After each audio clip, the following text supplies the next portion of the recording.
நண்பர்களே, இன்னும் 10 ஆண்டுகளில் மனிதர்கள் பார்த்து கொள்வது அபூர்வமாக இருக்கும். இப்பயே அப்படித்தான் இருந்து கொண்டிருக்கிறது. எப்போ ஆளுக்கு ஒரு கைபேசி கையில் வந்துச்சோ, அது வந்த பிறகு யாரையும் முகம் பார்த்து பேசுவது இல்லை. 10 வருஷம் கடந்து வந்தாலும் 10,000 மைல் கடந்து வந்தாலும் பேசும்போது நல்லா இருக்கீங்களான்னு கேட்டுக்கிட்டு இவன் கைபேசியை பேசிட்டு பார்த்துட்டு இருக்கான், அவங்க கைபேசியை பார்த்துட்டு இருக்கிறாங்க. வாய் மட்டும் பேசுது, சத்தம் மட்டும் கேட்குது. கண்களை பார்த்து பேசுகிற கலாச்சாரம் ஒழிந்து விட்டது.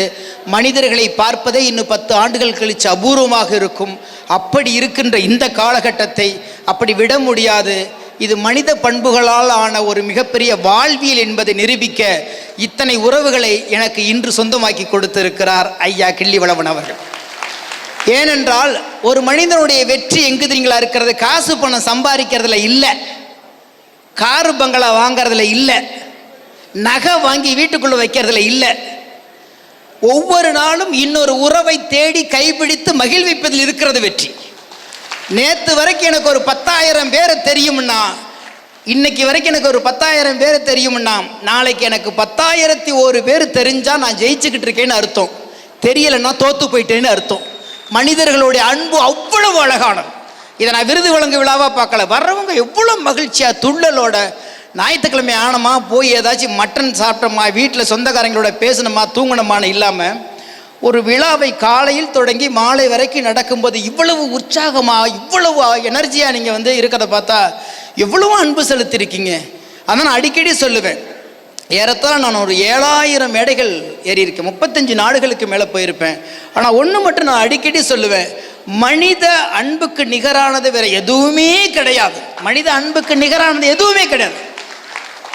ஒரு பிடி அன்பு ஒரு உலகத்தை அடிமையாக்கி விடுகிறது. அந்த அன்பை தான் இந்த மேடை முழுக்க நான் பார்த்து கொண்டிருக்கிறேன். நான் அடிக்கடி இன்னொரு விஷயத்தை சொல்லி நண்பர்களே, நீங்கள் ஒருவர் வீடு கட்டுவதற்கு வாங்கி கொடுத்த அந்த நிலம் என்பது, அந்த மனை என்பது மண் அல்ல. அந்த மனையில் கட்டுகிற வீடு என்பது செங்கல்லும் சிமெண்டும் அல்ல. அது மகிழ்ச்சி, அது நம்பிக்கை, அது உறவு, அது கனவு, அது எதிர்காலம், அது பாதுகாப்பு, அதுக்குள் உணர்வுகள் கொட்டி கிடக்கிறது. உலகமெல்லாம் ஓடி வாழ்ந்தாலும் தன் வீட்டுக்குள் உட்காரும் பொழுது எப்படி ஆகாயமே எனக்கு சொந்தம் என்று ஒரு பறவை சொன்னாலும் தன் தாயின் சிறகுக்குள் அடங்கி கொள்ளும் பொழுது ஒரு குஞ்சுக்கு எவ்வளவு பாதுகாப்பும் அன்பும் நம்பிக்கையும் கிடைக்கிறதோ அந்த நம்பிக்கை உங்களால் கிடைத்திருக்கிறது. உங்களால் கிடைத்திருக்கிறது. சாதாரண வேலை இல்லை. காசு கொடுத்தா நம்பிக்கை கிடைச்சிடாது. காசு கொடுத்தா நம்பிக்கை கிடைக்காது. காசு கொடுத்தா பாதுகாப்பு கிடைக்காது. காசு கொடுத்தா மகிழ்ச்சி கிடைக்காது. எங்க தெரியுங்களா? ஒருவர் கூட நிற்கும் போதோ எங்க இருக்கான், என்னை எல்லாம் பார்த்துக்குவாங்கிற நம்பிக்கை இருக்கு இல்லையா, அது அன்பின் நம்பிக்கை. அந்த எனர்ஜி தான் இந்த விழாவில் நான் பார்த்துக்கிட்டே இருக்கேன். அப்ப நீங்க வாங்கி கொடுக்குற மனை என்பது மண் அல்ல, அது மகிழ்ச்சி, ஒரு குடும்பம், ஒரு வேர், ஒரு நம்பிக்கை, ஒரு கனவு.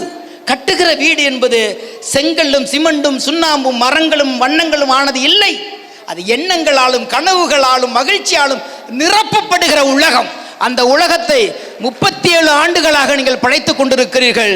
இவ்வளவு பெரிய உலகத்தில் எனக்கென்று ஒரு கூடு இல்லையா என்று ஏங்குகிற பறவைகளுக்கு மத்தியில், ஒரு எறும்புக்கும் கூடு இருக்கிற இந்த உலகத்தில் ஒவ்வொரு மனிதனுக்கும் படுத்து தூங்க பயமில்லாமல் படுத்து தூங்க ஒரு அடி மடி கிடைக்க, ஒரு தாய்மடி கிடைப்பது போல நீங்கள் கொடுக்கிற ஒவ்வொரு அடி மனையும் இந்த உலகத்தின் நம்பிக்கையை கொடுத்து கொண்டிருக்கிறீர்கள். இந்த வேர்கள் எப்போதும் செழிப்பாக இருந்தால்தான் கிளைகள் ஓங்கி வளரும். கிளைகள் ஓங்கி வளர்ந்தால்தான் இலைகள் செழிப்பாக இருக்கும். இலைகளுக்கு மத்தியில் பூக்கள் மொட்டுக்கள் விடும். அந்த பூக்கள் மலரும். அது காற்றெங்கும் வீசும். அது எல்லோருக்கும் போய் அன்பை பேசும். இந்த அன்பு இன்னும் 37 ஆண்டுகளை தொடர்ந்து பல நூற்று ஆண்டுகள் வீச வேண்டும். அதற்கு நாங்கள்லாம் கூட இருப்போம், உங்களோடு கை கொடுப்போம் என்று கூறி விடைபெறுகிறேன். நன்றி, வணக்கம். நான் ஒரு தகவலை மட்டும் சொல்லிடுறேன். என்னன்னா, எனக்கு நிறைய இந்த ராஜராஜன் கல்வி பண்பாட்டு கழகம்னு நாங்கள் பெரிய அமைப்பு இருப்போம். அதில் சில விஷயங்களை வேலையில் பார்த்துக்கிட்டே இருப்போம். ஆனால் விருகம்பாக்கம் தேர்தலில் நிற்கும்போது அதுக்கு முன்பு தூரத்தில் இருந்து நான் பார்த்துருக்கேன். பேர் தெரியாது, ஊர் தெரியாது, எனக்கு உறவுன்னு கூட தெரியாது. ஆனால் அந்த தேர்தலில் நான் நிற்கிறேன்னொன்னே, இவர் வேறு தொகுதி, நான் வேறு தொகுதி, நான் மக்கள் நீதி மையத்தில் கமல் சார் சார்பாக நின்றுருக்கேன். என்னை பேரை கேட்ட அடுத்த நாள் என் வீட்டை தேடி பிடிச்சி நாங்கள்லாம் இருக்கோம் என்ற நம்பிக்கை குடித்த மனிதர். அது அது எனக்கு 10,000 ஓட்டுக்கு சமம்.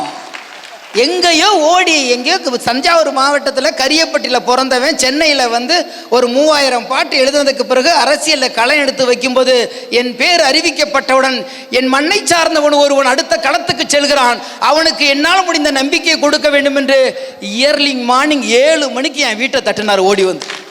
அவ்வளவு அழகான உள்ளத்துக்கு சொந்தக்காரர், அவ்வளவு அழகான உள்ளத்துக்கு சொந்தக்காரர். இது வந்து எங்கள் உறவினர்லாம் சொல்லலைங்க, எனக்கு ஏற்பட்ட அனுபவத்தை சொல்கிறேன். ஏன்னா உறவுகளை மீறி உணர்வுகள் தான் இந்த உலகத்தில் ஜெயித்து கொண்டே இருக்கிறது. அந்த உணர்வுகள் தான் இவரை இவ்வளவு உறவுகளை சேர்த்து வைத்திருக்கிறது என்பதனால் அவரை நான் அடையாளப்படுத்த வேண்டியிருக்கிறது. நன்றி.